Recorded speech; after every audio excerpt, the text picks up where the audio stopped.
Hare Krishna.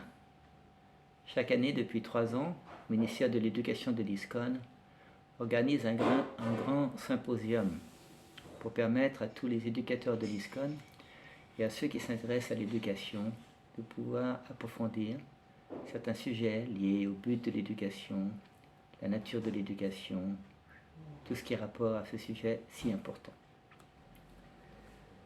En 2019 et 2020, ces symposiums, appelés Viplava 2019 et Viplava 2020, se sont déroulés en présentiel à Mayapur.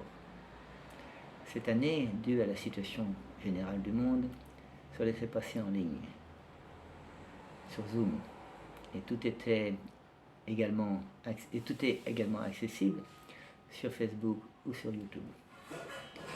Cette année, Viplava 2021 se déroule en 3 jours, le 13, 14 et 15 août 2021. Et il y a 2 sessions de 2 heures par jour. C'est assez intense. Les dévots qui ont organisé ce grand symposium, c'est Tapan Mishra Prabhu, qui est un coordinateur de tout ce qui est ministère de l'Éducation de l'ISKCON, il habite à Mayapur, et également Bali Madan Prabhu, qui habite aux États-Unis. Alors, nous avons commencé en écoutant une petite vidéo de 2-3 minutes de Srila Prabhupada qui expliquait que l'éducation signifie l'éducation védique, pas la technologie. Il expliquait que l'éducation signifie voir toutes les femmes comme ses mères, Mataji.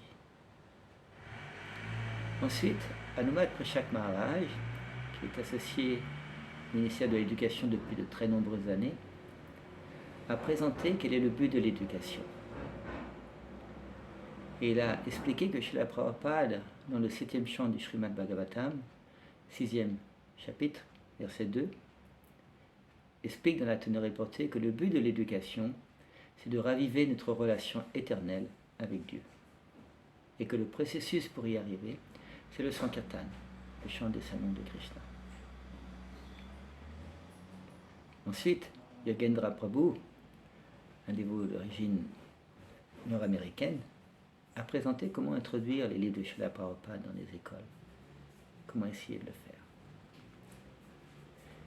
Une famille, Krishna Nandan Prabhu et son épouse Bhagavata Kripa Mataji, avec également leur fille qui s'appelle Samita, qui a peut-être 14 ans, ont présenté le sujet de organiser un gurukul en ligne.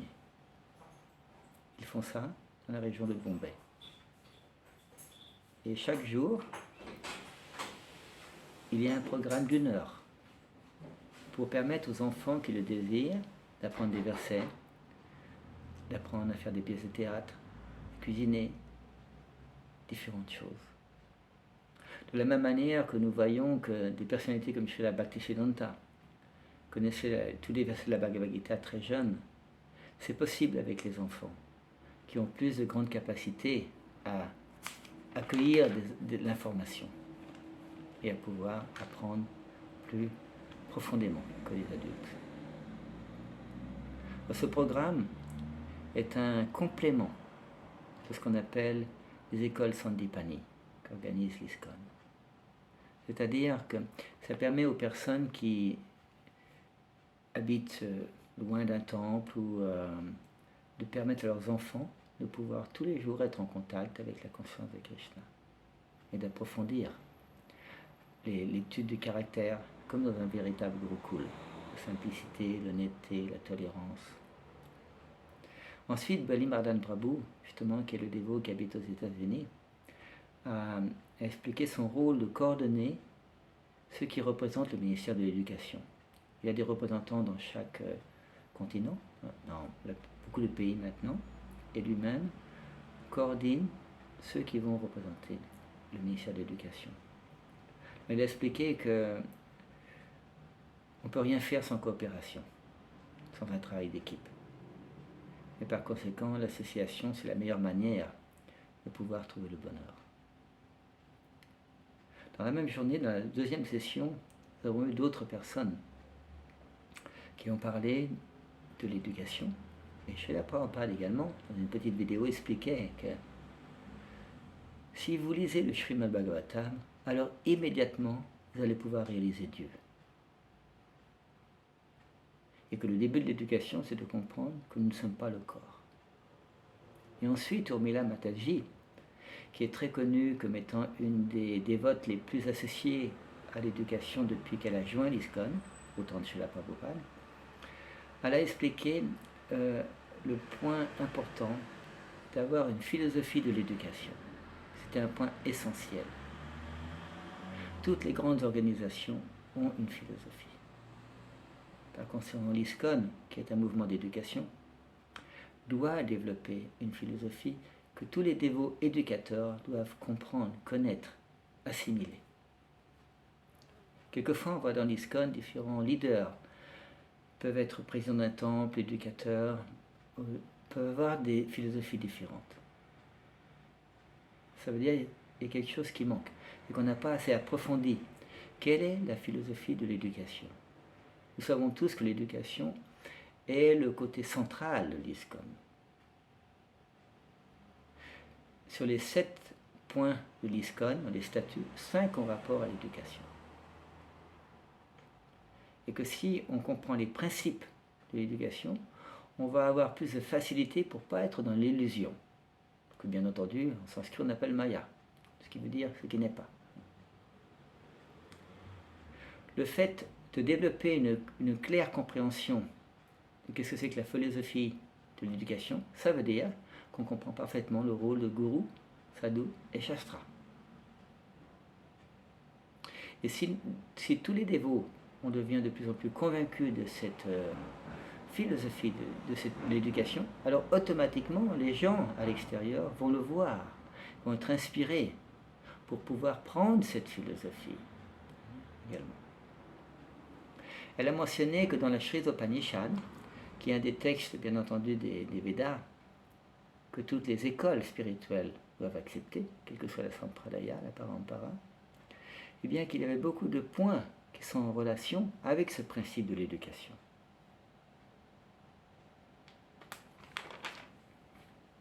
Ensuite, un autre dévot s'appelle Balaram Lila Prabhu, qui est d'origine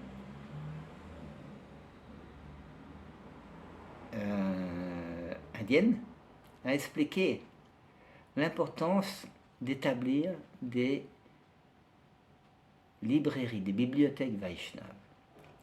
C'est lui-même qui coordonne ce qu'on appelle le Bhaktivedanta Research Center à Calcutta, qui existe depuis quelques dizaines d'années et que Harisori Prabhu a grandement contribué à développer en collectant beaucoup de manuscrits pour les garder.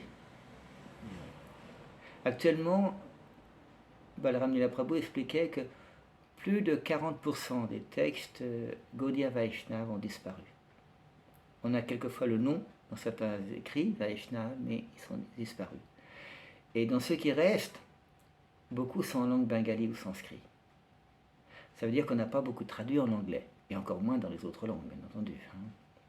Par conséquent, il expliquait l'importance de préserver les manuscrits d'abord, ensuite de mettre en accent l'importance d'approfondir ces manuscrits d'éducation, et ensuite absorber ces manuscrits pour qu'on puisse les réaliser, bien entendu. Actuellement, dans l'ISKCON, on a peut-être 700 temples. Mais on n'a véritablement qu'une dizaine de temples qui ont des bibliothèques importantes. Par conséquent, on peut travailler beaucoup plus à faire en sorte que tous les dévots, que tous les temples, ils aient tous les livres de Prabhupada, pour permettre aux dévots locaux de pouvoir y accéder quand ils le veulent. Un dévot qui s'appelle Premarupa Madhav Prabhu, Amérique du Sud, lui a expliqué comment on fait quand on parle mal l'anglais ou quand on a du mal à lire toutes les informations que le ministère de l'Éducation nous donne en anglais.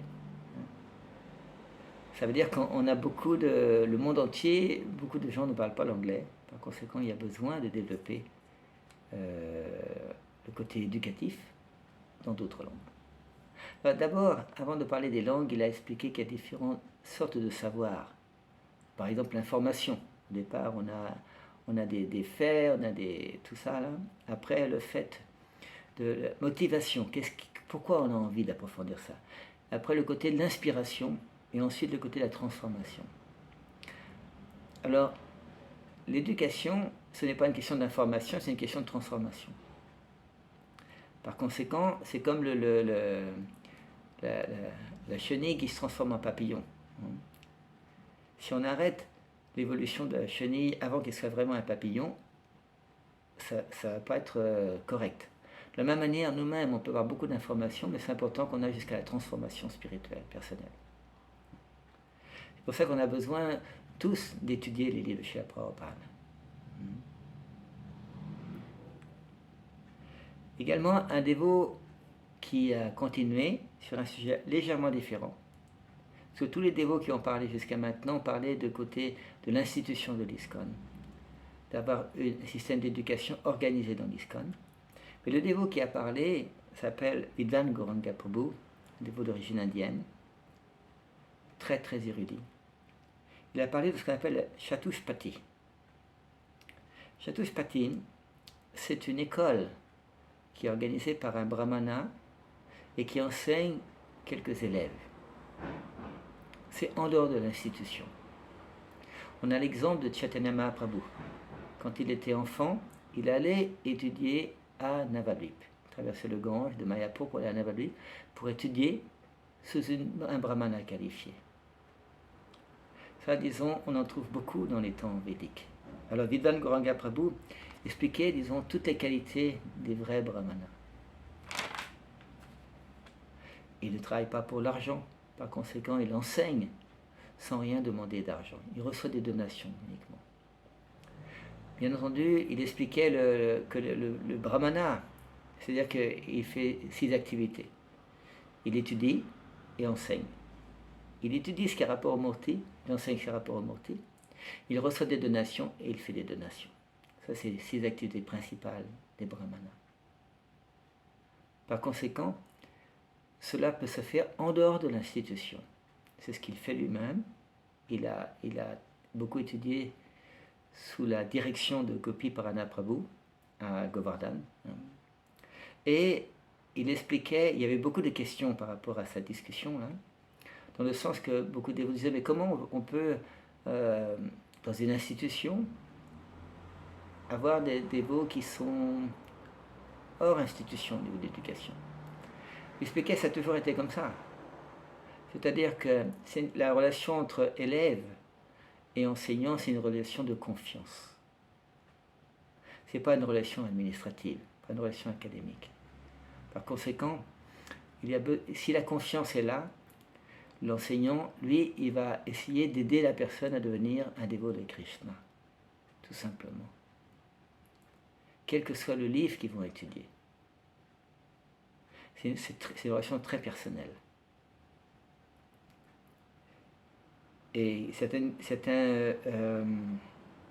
y a eu des questions sur comment on peut harmoniser les deux. Bien, les deux peuvent être harmonisés. On a l'éducation institutionnelle et l'éducation individuelle, on pourrait dire comme ça. Quelquefois, on voit que les dévots étudient, par exemple, le Bhakti Shastri, veulent avoir étudié ça pour avoir leur certificat. Mais pour certaines personnes, c'est bien. Ils ont besoin du certificat pour étudier, alors c'est bien. Et d'autres personnes, les dévots, on pourrait dire un peu plus profonds, vont étudier pour changer leur conscience. Alors les deux peuvent aller en parallèle. C'est une question personnelle. Et Tapan Prabhu a conclu pour cette journée en expliquant que le ministère de l'Éducation, son rôle, c'est d'encourager tout le monde à lire, à étudier les livres de Srila Prabhupada et à mettre en contact les dévots qui ont différentes réalisations ou qui ont développé différents programmes, que ce soit dans l'institution ou à l'extérieur de l'institution, pour pouvoir permettre d'encourager d'inspirer le maximum de personnes à prendre l'enseignement de Srila Prabhupada.